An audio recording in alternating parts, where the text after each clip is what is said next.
So this is just my personal opinion, and the question is the RPRA a dead duck, which at some point is going to sink and drown? My personal opinion is, as it currently is, yes, it is. Why? Because no matter who the CEO is, they are bound by the current setup of the RPRA and its structure. So this is no indication on the current CEO, Chris Sutton. Chris Sutton is the CEO with no power. Why has he got no power? Because the council at the top have all the power. We can keep talking about this, but until that changes, nothing's going to change. As it currently is, nothing of any value is going to change with the RPRA. Let's say that as members, we want to put a motion or whatever you call it in to implement the Hall report. Let's just say we wanted to get together and do that. That would involve you going to your local clubs, getting the club to put that into the region, getting the region to put that up to the council, and the council voting yes. That ain't going to happen. One, you've got the barrier of getting all your club members to agree to put it in.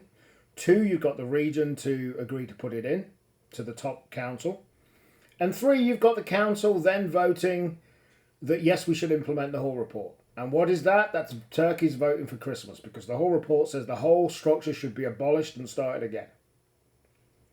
So, as it currently is, I hate to be negative about things. I try to be positive. But unfortunately, this is a subject that I struggle to be positive about. Personally, I think the regional structure is a complete waste of money and time and resources. That's a personal opinion. I think everything should be centralised. The RPRA and the British Homing World should be centralised. The British Homing World should be overhauled in its processes. What publication in 2024 still prints out all of their articles and features and adverts, puts them on a big table, and doesn't do it all digitally? As one example. Why does the British Homing World need separate offices and facilities? It doesn't. It should all be in one place. But these are the elements that cannot change with the current situation as it is. Now, I've said before, people, my knockers, don't care about my knockers, will say, why should we listen to you? I'm saying you shouldn't. But what I'm saying is, unless people actually start getting vocal and get a mainstream mass change wanted, nothing's going to change.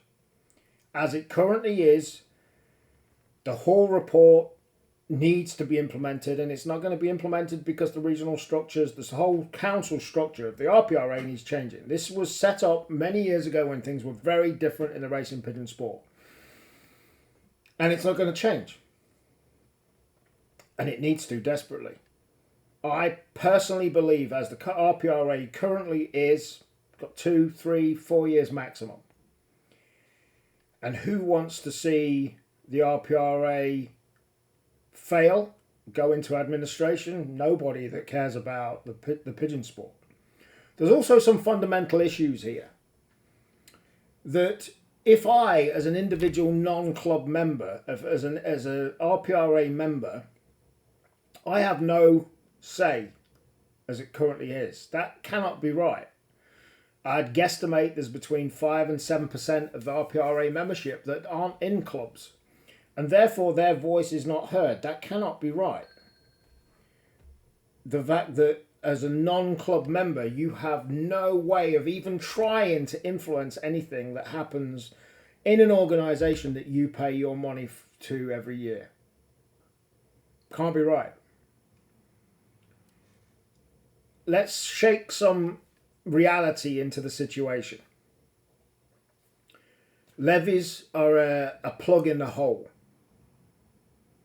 And until there's fundamental changes in the RPRA that happen, and that starts at the top, this whole idea that it's run from the bottom upwards doesn't work anymore.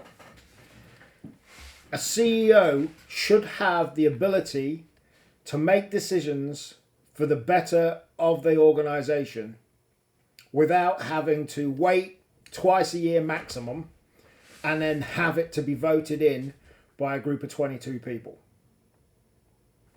That's what a CEO should do. The RPRA needs to be run as a business, and it's not being. Simple as that. So, if an emergency rule can be put in to introduce a levy, in theory an emergency rule could be introduced to adopt the Hall report. Go back to my original point, that's a major issue because the Hall report is turkeys voting for Christmas. So what can actually happen? I'm not sure, but something needs to happen. Because come this time next year, are we going to need another levy? And it's not about the finances everybody has to pay every month, or it shouldn't be every year. Personally, if the RPRA membership was £50 a year, so be it. But it's how that £50 a year is being used.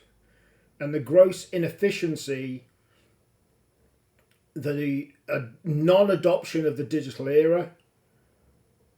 Somebody said on a Facebook post that I made earlier that there should be an app for all RPRA members. Yeah, there should be. And yes, there's a percentage of people that aren't online, but there should be some provision for that to happen. Or maybe we should just say, actually, we are in a new era and everything is digital. As is at the moment. The RPRA is a dead duck waiting to drown. How can it change? I'm not entirely sure it can. Unfortunately, I don't think the outlook is great because this structure cannot be changed. Even if the members want to, it still relies on the votes of the top council. And given the fact that the Hall report was rejected, that doesn't bode very well. I'd like your opinions on how it can change. I'd like your opinions, good and bad.